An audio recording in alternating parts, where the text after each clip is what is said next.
Welcome everyone to Wrasslin Raw!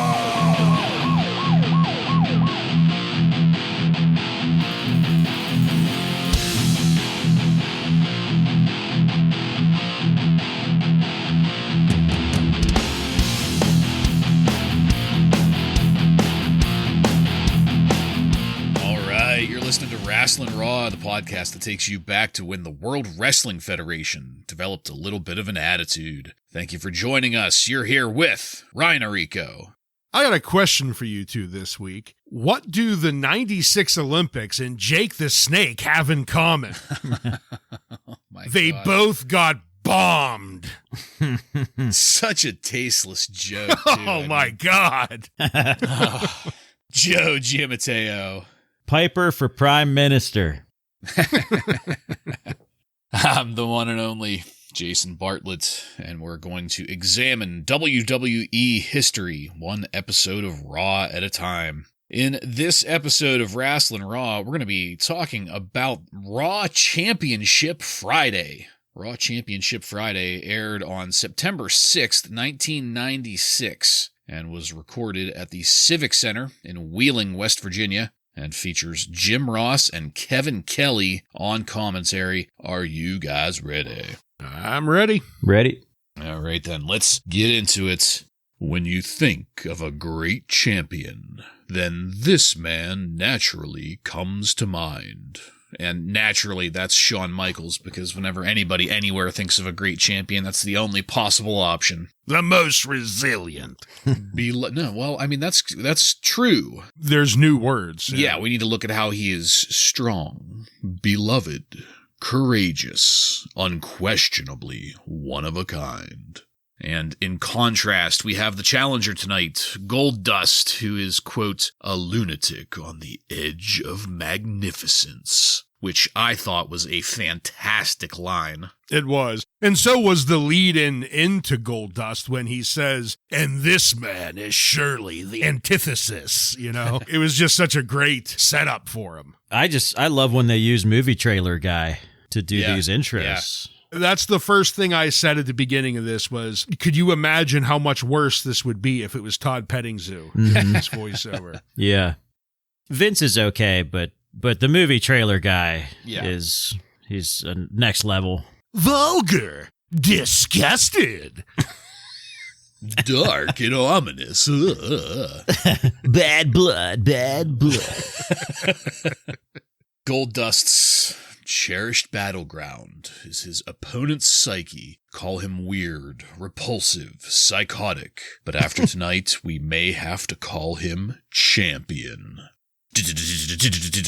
Welcome to Raw Championship Friday, everybody. And things will move along quickly, but we've already touched on it a tad bit here. Real quick, I thought that this intro was one of the best vignettes we've had in a very long time. At first, I thought that it was going to be the typical figurative fellatio that Vince likes to give Shawn, but it ended up giving equal attention to Goldust, and I really liked that. Joe, briefly, what did you think of it?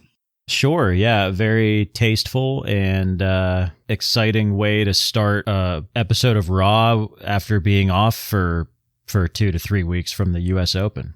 Yeah, I mean, not a ton more to add from what I already said about it. This was a great job, and using movie voice guy was absolutely perfect here.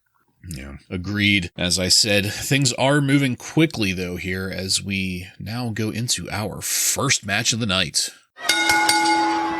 Sycho Sid defeats Hunter Hearst Helmsley by pinfall in 3 minutes and 39 seconds in the WWF Intercontinental Title Tournament quarterfinals. Hunter is there in the ring with an attractive valet as Sid comes out, and there is a pop and a half for Sid. He's loving it. The crowd was loving it. I was loving it. And I loved hearing Jim Ross call Hunter Hearst Helmsley cerebral. Very foreshadowing there. Yeah. Once the bell rings, however, let's cut to something else entirely. Namely, Mr. Perfect apparently taking Hunter's valets and leading them from ringside lately. You can infer what happens after that. It's something nefarious, no doubt. But in the ring, we're going to focus on keeping these two apart so that Sid can hit power moves intermittently with a sprinkling of reversals from Helmsley in the mix. Sid pressing Helmsley out of the pinfall looked great, mainly because of Hunter selling that press. The one-handed choke slam from Sid looked fantastic too. But, and I hate to say it, the appearance of Mr. Perfect here was not all that welcome. Sid powerbombing Hunter looked good, and I'm left a little confused at this whole Mr. Perfect taking valets angle, because that happens again here at the same time that Sid is going through with the finish in the match. After we do the pinfall, Hunter is coming to. He notices that this week's valet has been absconded with, and just for the record, this person named Kimberly, pretty damn attractive. I didn't get a chance to look anything up on her, but any devoted fans out there that want to pass that information on, I'd appreciate it. I would have been pissed off too if I was Hunter in this situation. And that's it. I mean, let's keep in mind, everybody, that this was a 3-minute and 39-second match, and this is a match where Sid ended up looking great, and another really questionable program has been set up. This time, it's between a guy who is just crawling up out of being buried and a guy that physically and legally can't wrestle.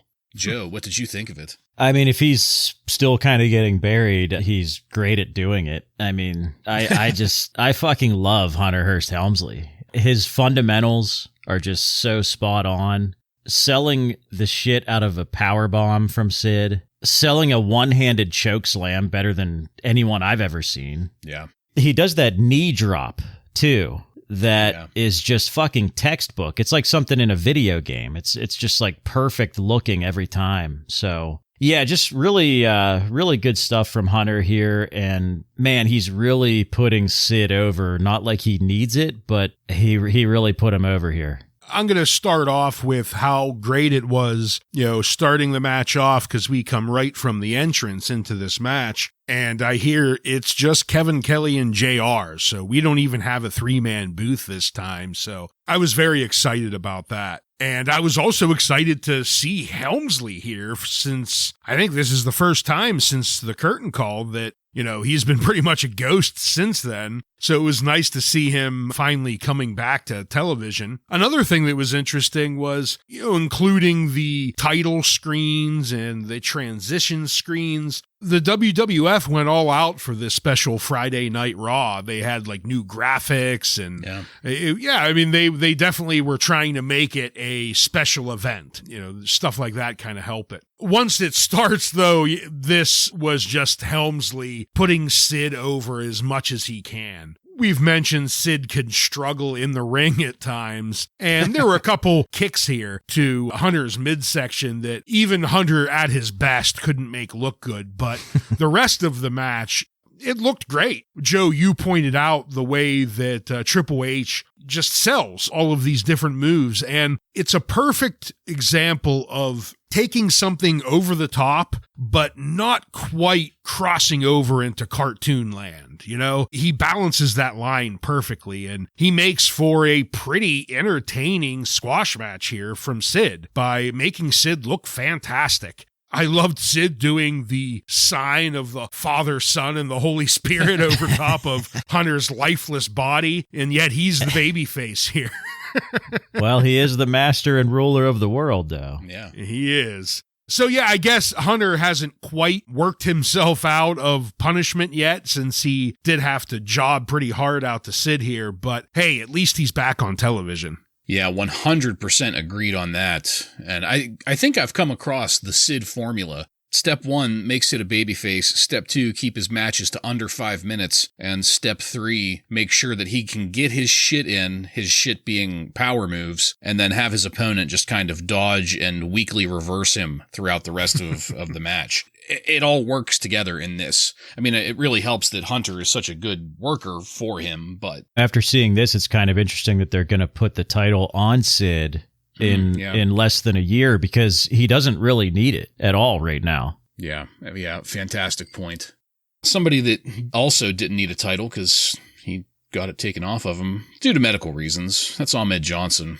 Let's check in with Ahmed on his road to recovery, and we get another just brief interlude. Ahmed is draped in velvet once again, and he feels a little better than the last time we talked to him. But let's hear from old Dr. Doom and Gloom, Joel A. Hackett, MD, Ahmed's doctor. Hackett lets us know that the kidney is still bleeding, and Ahmed is convinced that he came very close to dying as a result of all of this. But the end result here is that old Hacksaw Hackett thinks that Ahmed might be able to recover. This was short, but it was new footage and new information. Ryan, what did you think of it?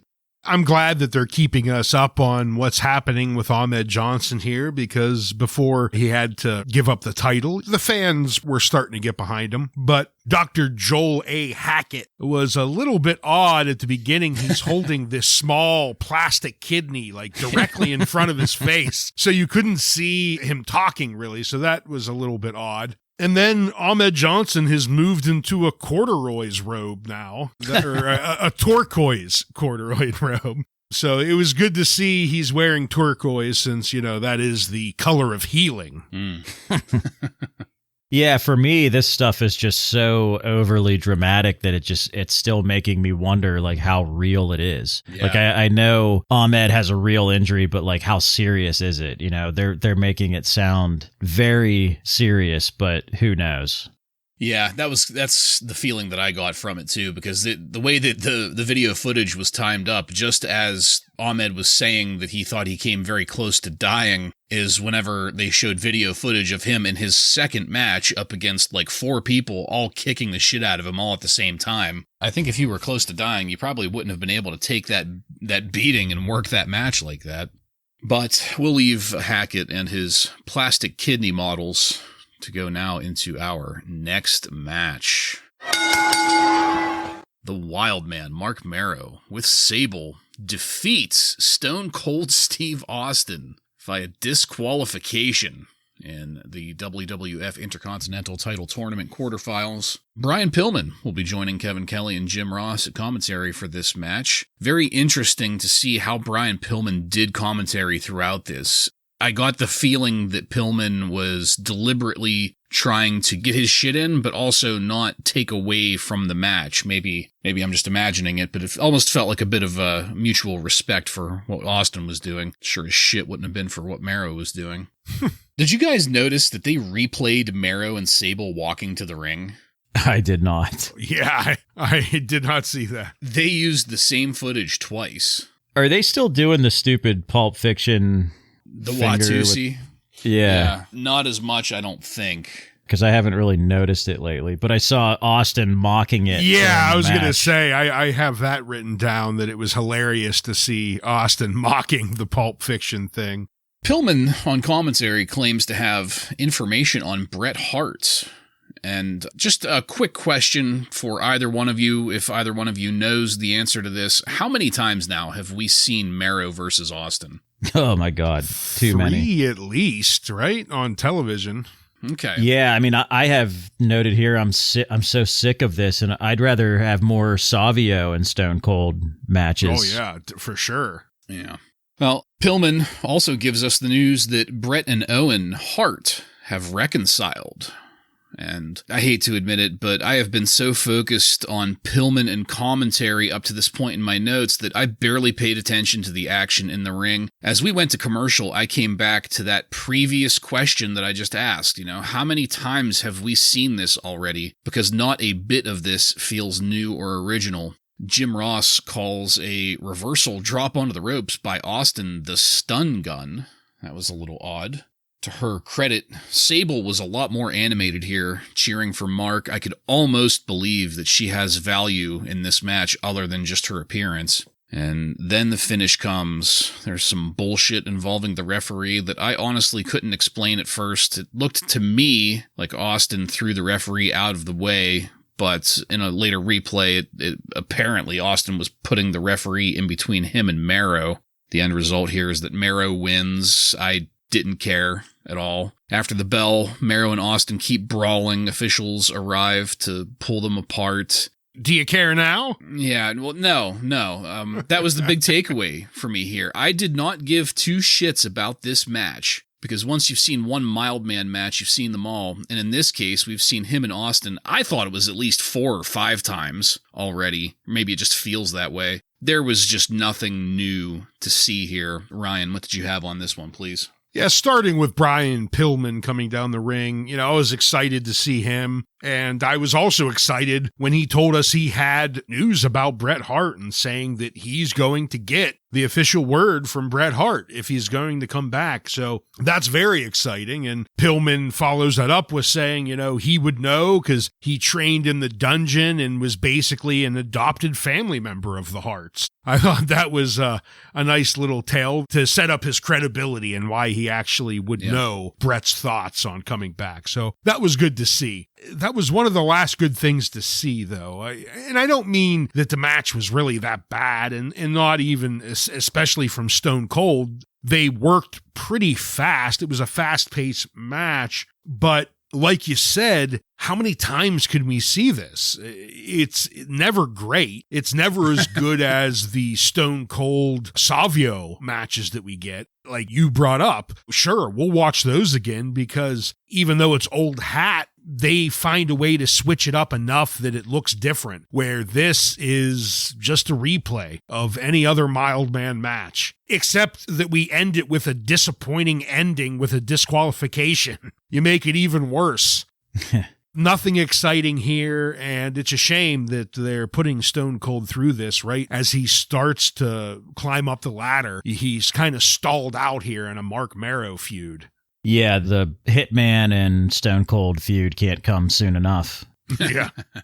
Because, I have nothing really to add as far as the repetitive nature of these matches. It's just, I'm sick of it too. And Brian Pillman here, he wasn't really going for anything shocking this time, which was what he had done the past couple times.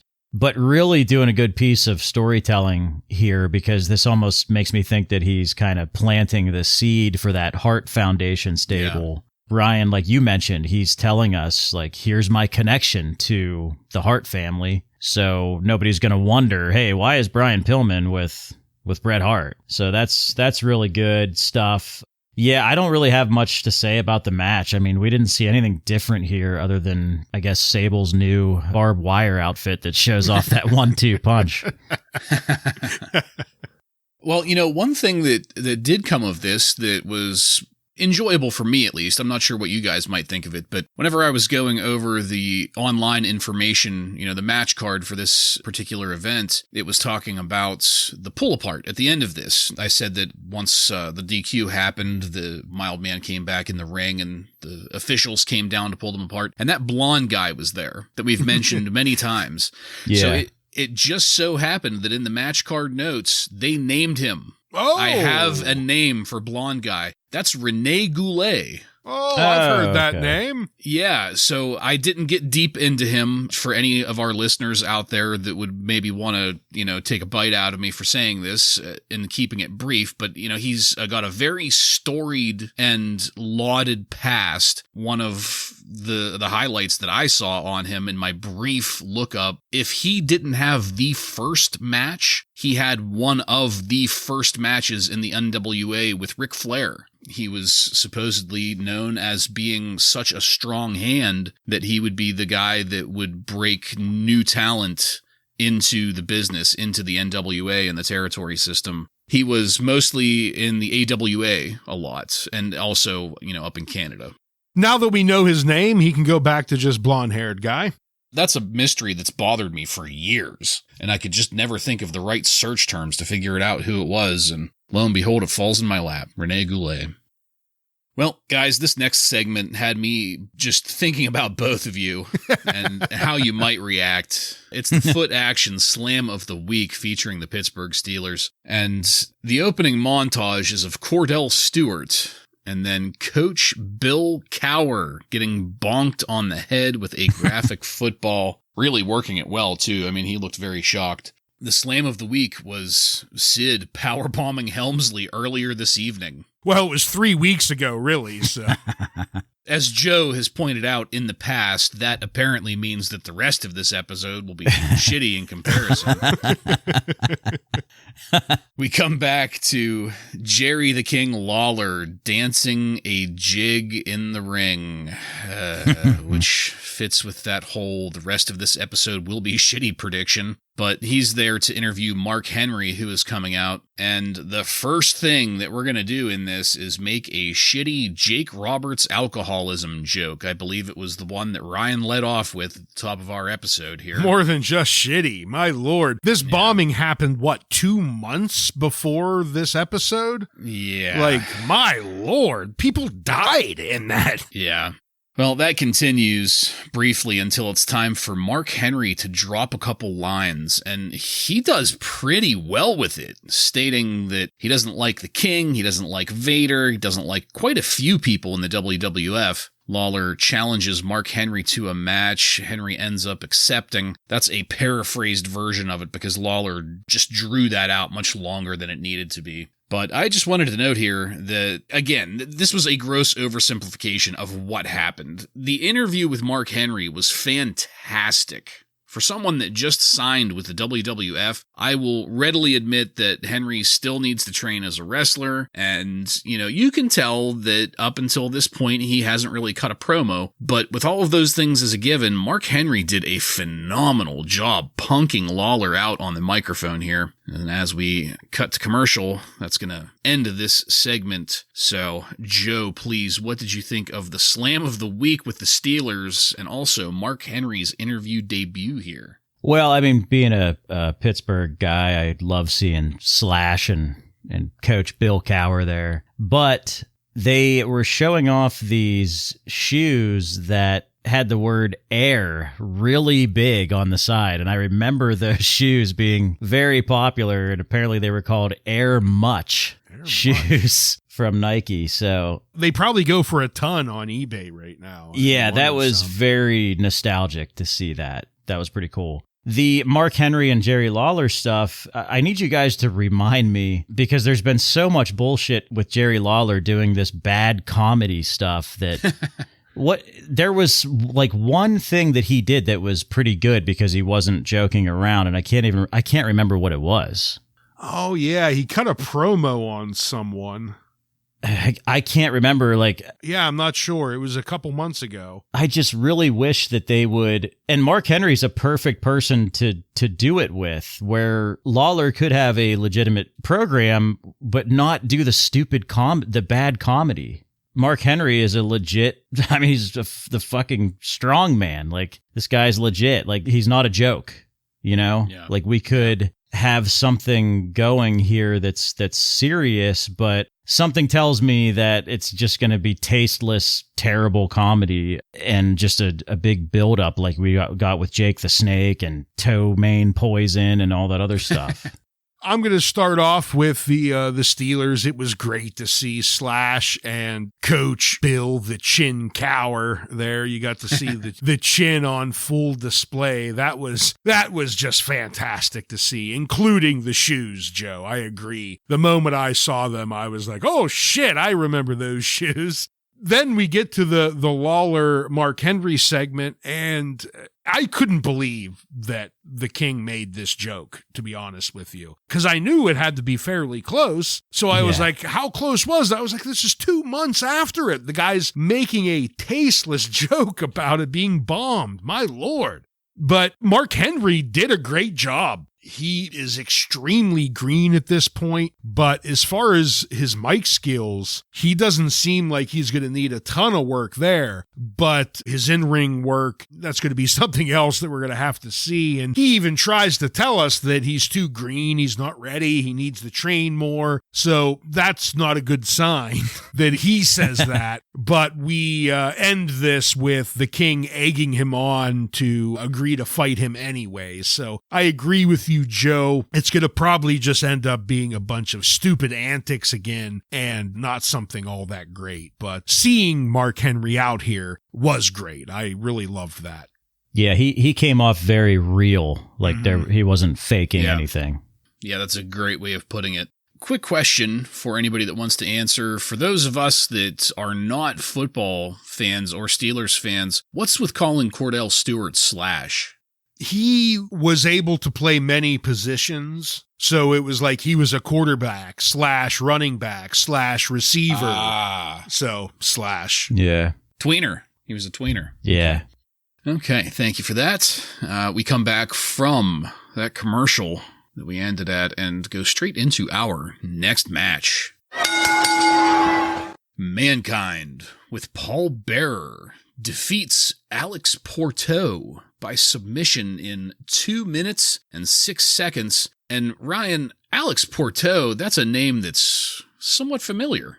It should be, because Alex the Pug Porteau was Jobber of the Week back on our March 11th, 1996 episode of Wrasslin Raw. So for anyone that didn't catch it when we first released it, the March 11th, 96 episode will give you a deep dive into the Pug's amazing career.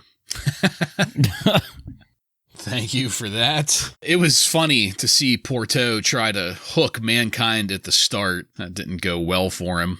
Lo and behold, though, on commentary, JR gives us the official word that Razor Ramon and Diesel will be returning to the WWF. Kevin Kelly even asks JR to repeat that, which I'm sure is because Vince was screaming in Kevin's ear. Yes. Say it again. I've got my lawyers on the phone.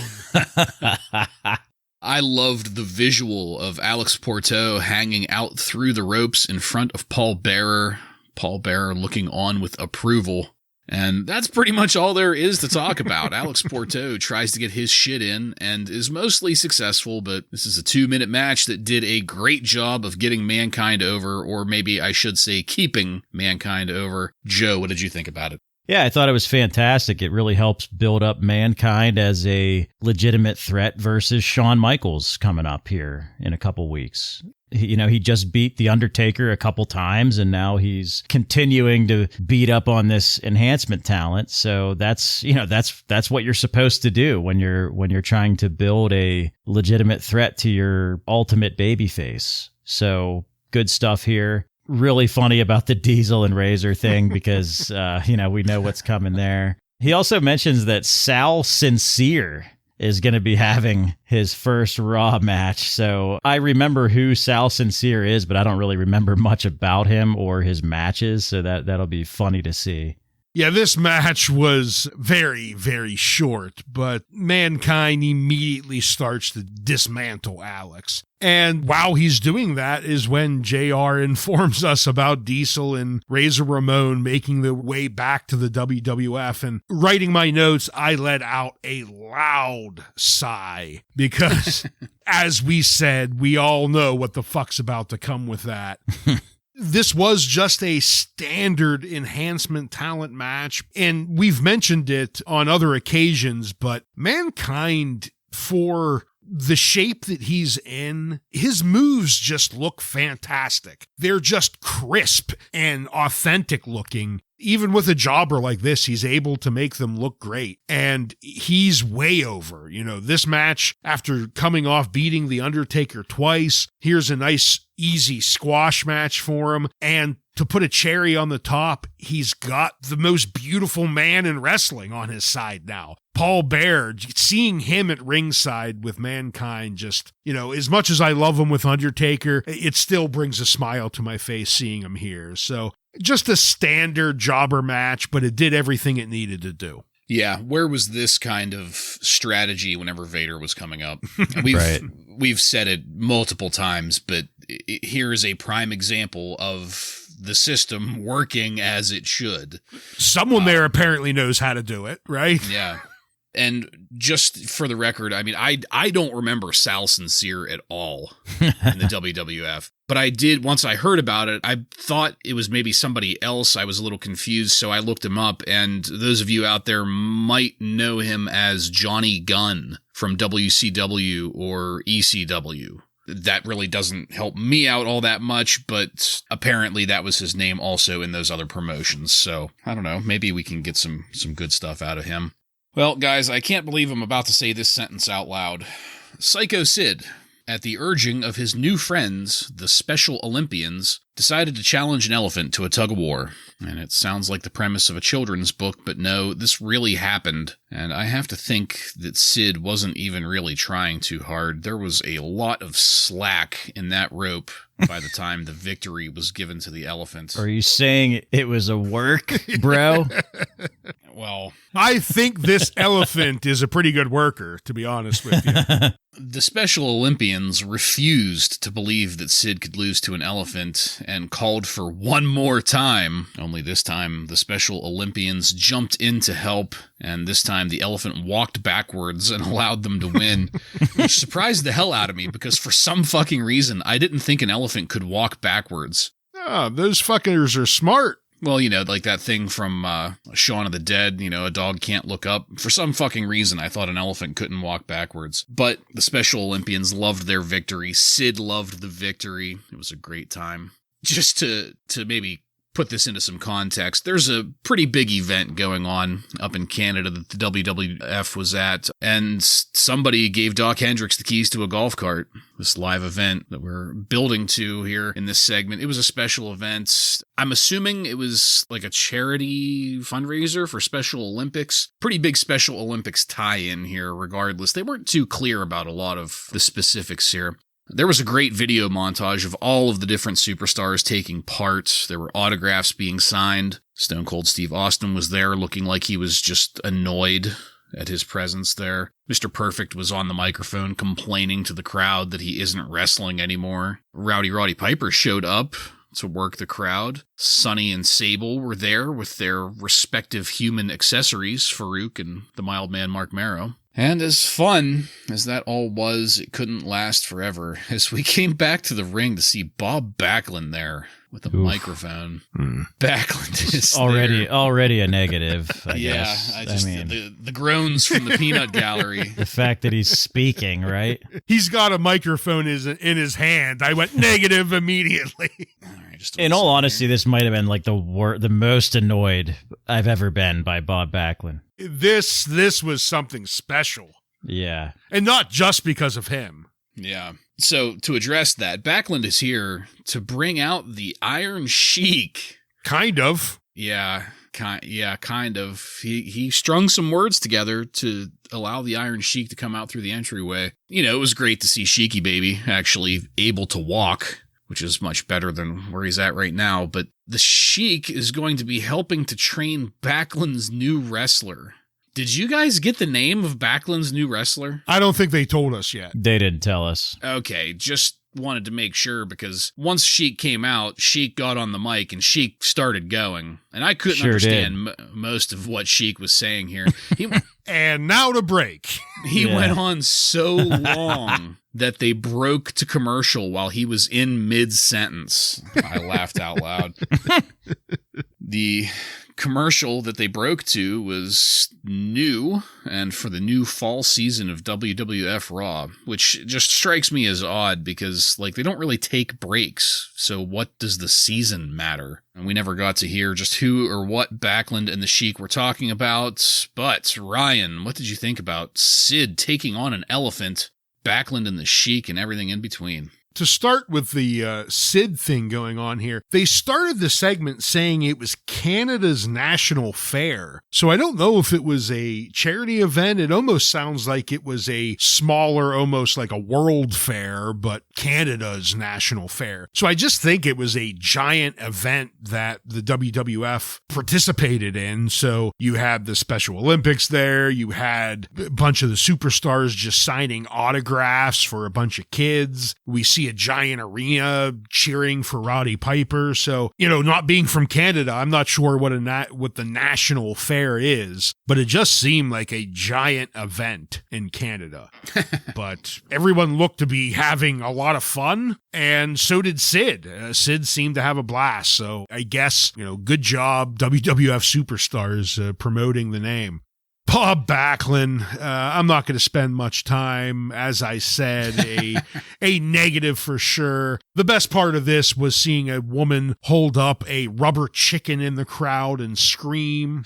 I'm not sure what that was, but it was the best part of the segment. And then the Iron Sheik starts to rant, and they just cut the commercial in the middle of him talking. I was happy to see the Iron Sheik and was shocked that they just interrupted him like that.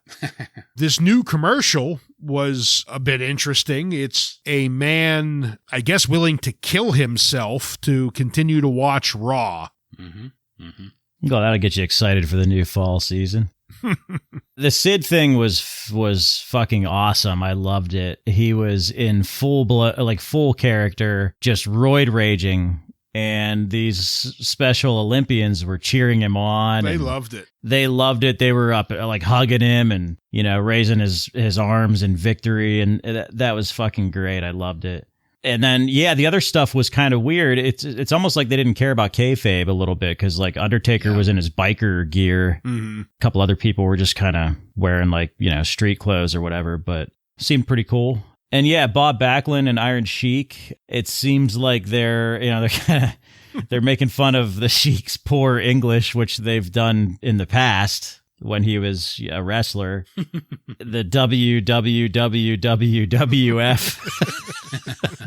JR asking, how many W's in there? Right, and then just cutting him off. Yeah, it was hilarious.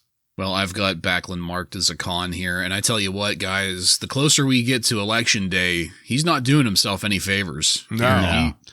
He was climbing. He was climbing pretty well there for a while.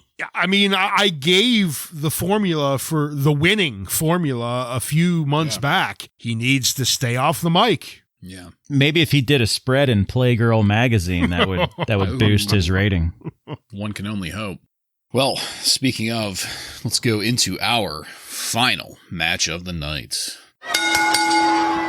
Shawn Michaels with Jose Lothario defeats Goldust with Marlena by pinfall in 11 minutes and 55 seconds to retain the WWF World Championship. Marlena looked amazing, as always here. I always have to start off with that because I have yet to see a Goldust entrance where Marlena didn't just look perfect. Well, there was a fan that also thought she looked perfect and tried to put a hand on her and got a death stare from Goldust.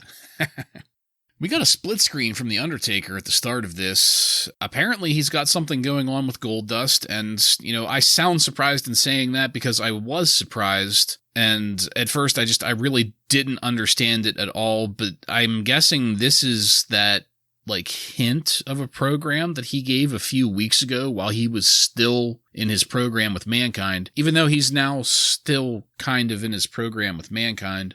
Do you mind if I break in here for a second? Yeah, by all means. If you can map this out for me, I'd appreciate it. I think I can, because The Undertaker, I can't remember the exact term that he used, but so I'm going to be paraphrasing here. But he referred to Goldust in the pack of something that you hang out with. Family. Yes, so he's connecting the fact that he hangs out with and helps Mankind as kind of going after these people that are involved one at a time and singling them out type of a thing. Okay. I guess the timing isn't that great, right? Because Mankind is working with Shawn Michaels now, and he just stole The Undertaker's manager. Like, I don't know, it's just... Right, so they're trying to make him go after Mankind's almost his mini-bosses again before he could work himself back up to fighting Mankind again, you know? Right. So it's the Crow.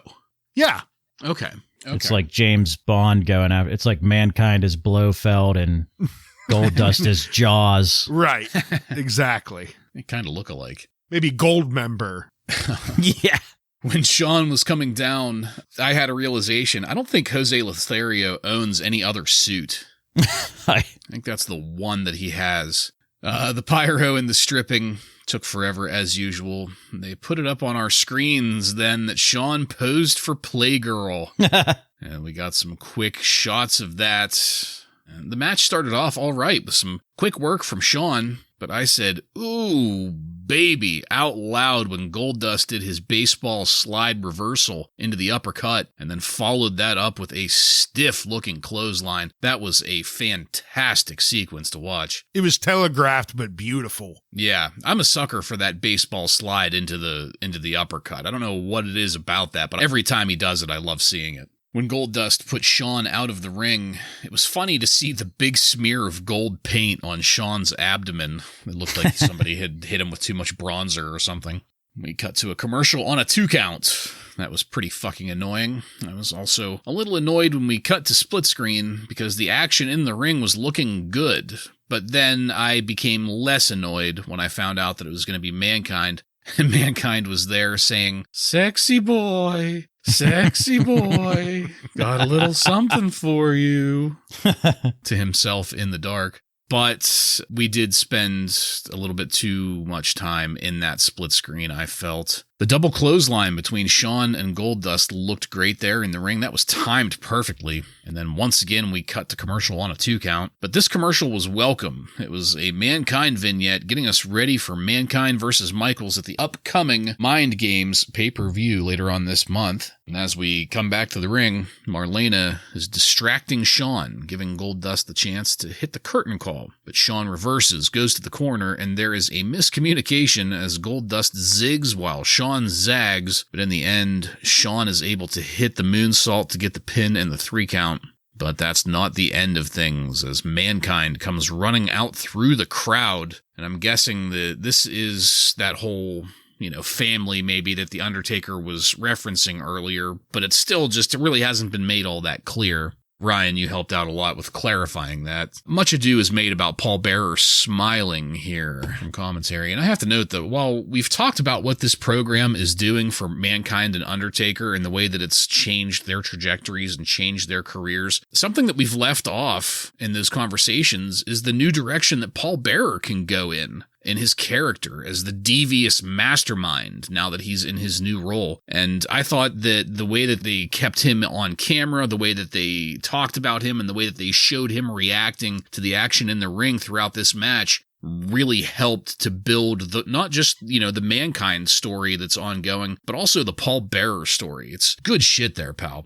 Our final view here is of Jose Lothario along with Shawn Michaels getting away from the ring full of bizarre individuals as we fade to black. Miscommunications aside, I thought this was a good match and a great ending to the episode. Ryan, what did you think about this match and the way that Raw ended tonight? Yeah, I'm in agreement. There were a few things that kept this match from being great, maybe, but was definitely a very, very solid match and very entertaining to watch. The promo from The Undertaker at the beginning, anytime The Undertaker talks, he typically does a pretty solid job, and he did the same thing here. Did you guys see the teenage girl that molested Shawn on the way down? Yeah. I was like, how strong was this girl? She manhandled Shawn and just yanked him to the barrier and gave him a big fucking kiss on the cheek. So I thought that was pretty hilarious. She must have got an early copy of Playgirl. And the match started out great with the way Goldust, fast and hard goes after Michaels, but Shawn's able to counter it, toss Goldust out. He mocks Goldust. He does the chest rub and the crawl thing, and then he gets up to finish his dance. Gave the crowd everything they wanted to see. The action in the ring, outside of a couple missteps, was pretty entertaining. And so was the split screens. They go to Mankind. It helps build up this title match that he's going to have with Shawn. Again, we're going back to comparing him with Vader, but where was all this fucking build up with Vader? So many different times it seems like we had Vader trying to play this role. We completely fucked up. And then a few months later, we have Mankind coming behind and kind of correcting all of the fuck ups that they did with Vader. Yeah. So I thought an extremely solid match all the way up to the end. This wasn't a pay-per-view level match, but a fantastic way to end Raw. Yeah, I thought everything about this was really good, starting with hearing Jim Ross and Kevin Kelly introduce our champion, Shawn Michaels, and not Vince McMahon. Yeah. I'm coming. Not that they said anything that was, particularly great, but just not hearing Vince have his orgasm was really nice. And Jim Ross said Shawn Michaels was a rock star. He's bigger than a rock star. That's the kind of stuff you want to hear, not the same shit every time Vince McMahon screams. Goldust is aggressively beating the hell out of Shawn Michaels. I like this aggressive version of Goldust. I like that he's not doing the dry humping or the grinding on guys right now. Not because that stuff is like offensive, but just because if Goldust is going to come off if they want Goldust to come off as like a movie villain type guy, like we just kind of talked about with him and Mankind, then maybe he shouldn't be doing that shit. Cause I don't know, that stuff is just more funny than it is, serious threat. So I like that. I like that aggressive style. The spot with the cigar smoke was a little strange. I don't know. Even JR was like, well, it can't actually do anything to him, but it knocked him out. It knocked him out. It was strange. But outside of that, I really liked everything else. And the end of the match, the Marlena distraction actually made sense. She got up on the apron and was coming over towards Shawn, and Shawn, is distracted by that because he's standing right there. So it made sense.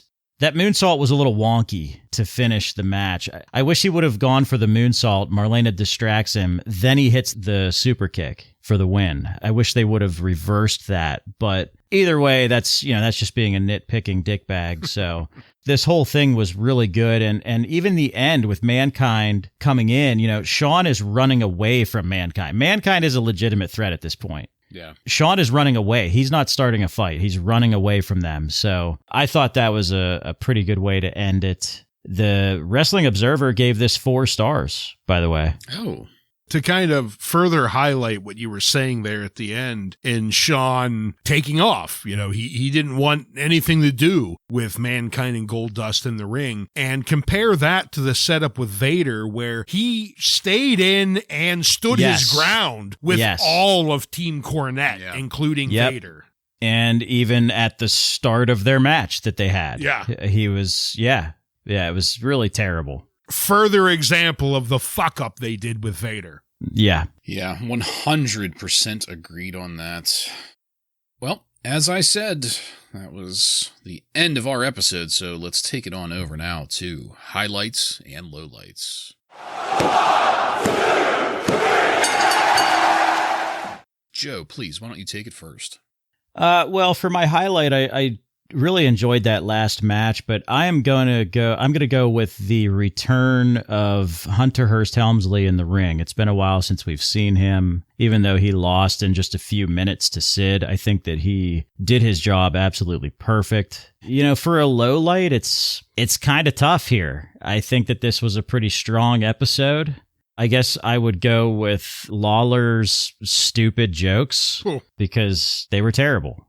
So for my highlight, I'm going to parallel you, Joe, and not to take away from this final match. It was really good, but seeing Triple H back and seeing him put over Sid in the way that he did in this match, even though it was a squash match and it was only, 4 minutes long. Yeah. Triple H just has a way to make people look really good, and that was the case in this match. My low light, and again, agreeing with you, Joe, that this was a strong Raw. It had a lot of good segments, and I'm not putting this here as so much the ring work, so I'm going with the Stone Cold Mild Man match. It's just the repetitive nature of it. I'm just so sick of seeing this match, and it's nothing great. So just please stop showing it to me. It's my low light. Yeah, I'm going to be with you on that one for my low light, Ryan. Austin Mero, for all of the reasons you just said. We've seen it. Been there, done that. Can we please move on? My highlight, though, I'm going to differ from both of you. My highlight was Mark Henry on the mic. For his first time getting in there and verbally jousting with one of the all-time great verbal jousters And, all the stupid jokes aside, which, that could be a low light in and of itself, but Mark Henry did a phenomenal job in responding to Lawler in their segment, so that's what I went with. Joe, do you happen to have any contemporary wrestling news from on and around September 6, 1996 for us? Yes, there's a lot going on, starting with talks that the WWF is considering a weekly Saturday night pay-per-view show. Yeah, it would take place in New York City and would be heavily aimed at an adult audience. Interesting. Shotgun Saturday night. Well, yeah, but that wasn't a pay-per-view, right? Well, this never came about, but I have to think that Shotgun Saturday Night was a result of this idea. That was in talks, but never happened. Bret Hart, we heard a little bit about him in this episode. He's in a really good bargaining position right now because his WWF contract expired months ago, so he's a free agent in the middle of a fierce wrestling war between WWF and WCW. We'll keep an eye on where Bret decides to sign and go from there. There is general belief right now that Marc Mero is going to win the Intercontinental Championship tournament. God damn it. Please no. Hopefully that doesn't happen. The 1-2 punch. Stone Cold Steve Austin is in fact talking about Bret Hart on Superstars. So I know that was mentioned before and confirmed that he's talking about Bret Hart on Superstars. Several sources are indicating that Bret will return for the Survivor Series to take on Stone Cold Steve Austin. As of right now, it is believed that Bret Hart will return if he gets to win the title back from Shawn Michaels. And apparently Shawn Michaels has agreed to this as long as he gets the title back later on. Bret Hart has told some people that WCW offered him 3 times more money than he made in WWF, but he felt like going to WCW would be a step down. Shane McMahon will be getting married in a few weeks. That's exciting. Shane O'Mac. Good. No word yet on when Skip will return. Aw. Also, gentlemen, the Body Donnas are no more. Tom Pritchard is going to work as a trainer for newly signed wrestlers. And he's going to do a damn good job at that, too, by the way. Yeah. Ahmed Johnson's recovery is going well. Originally, doctors did not think he would be back until December, but he's recovering much quicker than anticipated. So, good news for Ahmed. And, yeah, the shit on TV is just overly dramatic, it seems. Yeah, that makes it sound like, though, that it is fairly serious, though. Well, yeah, I mean, it's real, right? But I mean, sounds like he's going to be back in like a couple months. Well, so. I mean, the legitimate medicinal use of steroids is to accelerate healing. Yeah. Mark Henry, his deal is said to be a 10-year deal at $250,000 guaranteed. So that's quite a hefty contract for 96. And are you guys aware of the connection with Kurt Angle on that deal? Not on the deal, no.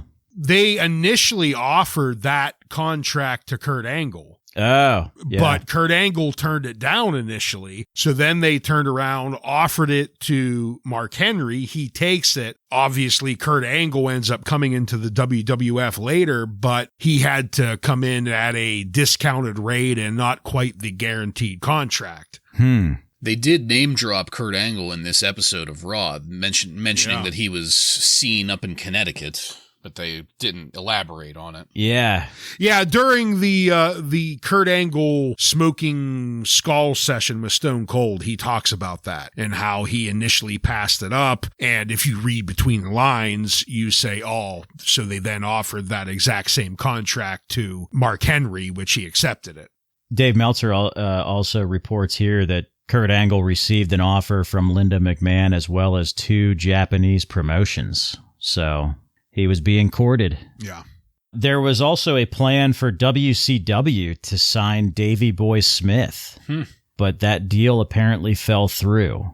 So we know that Davey Boy is going to be staying with WWF. The original main event plan for Mind Games, we know now that it is Shawn Michaels versus Mankind. But the original plan was Shawn Michaels and Jose Lothario versus Vader and Jim Cornette. Oh my Jesus. Oh, man. One good thing that Shawn Michaels did during his Click days was that he nixed this match and turned it into Mankind instead. And I, again, like last week, am going to inform you people, you are in for a treat in that match. Oh, yeah. Dave Meltzer also reports that Shawn Michaels and Jim Cornette, their relationship is really boiling over due to the things happening backstage here with these guys. So, with Candido and whatnot. Well, just everything, it sounds like. Like, the fact that Shawn nixed this match, I guess, got Jim Cornette's blood boiling, but thank God. Yeah. But I know he was close with Chris as well, so he couldn't have been happy with all of the sunny Shawn Michaels escapades happening backstage either. Right. Last piece of news here. We'll end on something exciting. Jim Hellwig has filed an unfair termination and trademark infringement lawsuit against Titan Sports on August 28th. Isn't Connecticut a hire at will state? I'm pretty sure. Yeah, it is. WWF attorney Jerry McDevitt stated that he sued us before in 1992 and ran for cover as soon as we responded. The current suit contains some of the same phony allegations as the 1992 suit. McDivitt might be the best lawyer ever. Yeah, the way he such a slime ball, shit. yeah. Go fuck off, you dickbag. A prime example of what happens when your nuts aren't shriveled by steroids. And that is all. Thank you, Joseph. Illuminating as always. That's it, folks. We are done with this one. I want to thank you again for joining us. If you like what we're doing here and want to connect with us, you can email us at WRASSLINRAW. Just add @gmail.com to the end of that to submit questions or comments. Check us out on social media and on every podcast subscription platform. While you're there, don't forget to follow and subscribe to get every episode of Wrasslin Raw coming to you every week. Give us a 5-star review. Let your friends know how much cooler they would be if they became Rawheads like you and me. Next week on Wrasslin Raw, we're going to take a look at the Raw that aired on September 9th, 1996, with matches featuring The Stalker, TL Hopper, and many more. So, for Joe and Ryan, I'm Jason, and this has been Wrasslin Raw.